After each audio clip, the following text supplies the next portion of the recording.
Long ago, there was a village where the people became very proud. They decided they did not need God. They stopped praying, they ignored the old laws of kindness, and they laughed at anyone who spoke of a higher power. One evening, a blind beggar entered the village. He walked with a wooden staff that made a rhythmic thump-thump-thump on the dry earth. He stopped in the center of the village and shouted a message: "The light is leaving you because you have closed your hearts. Repent before the sun sets, or you will never see it again." The villagers only laughed.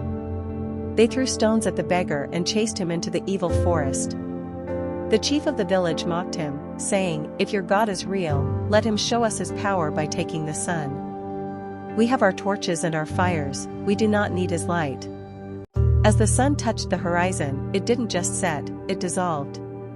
The sky didn't turn orange or purple, it turned a thick, oily black. When the villagers tried to light their torches, the flames would not catch. They struck flint and steel, but the sparks died instantly in the heavy air. They realized with horror that fire itself had died because they had rejected the creator of all elements. Then, the scary part began. In the absolute darkness, people began to hear the voices of their ancestors whispering from the shadows, asking why the light of the world had been sent away. Without the divine spark of life, the villagers began to feel cold, not just on their skin, but in their bones. One by one, those who had been the loudest mockers began to lose their voices, becoming dumb and silent as their spirits withered. The sun never rose the next morning, or the morning after. The village became a place of ruin and waste, trapped in a midnight that had no end.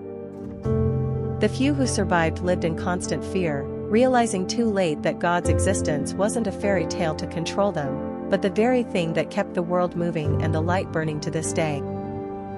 It is said that if you go to that valley, you can still hear the thump-thump-thump of the beggar's staff, a reminder that some messages should never be rejected.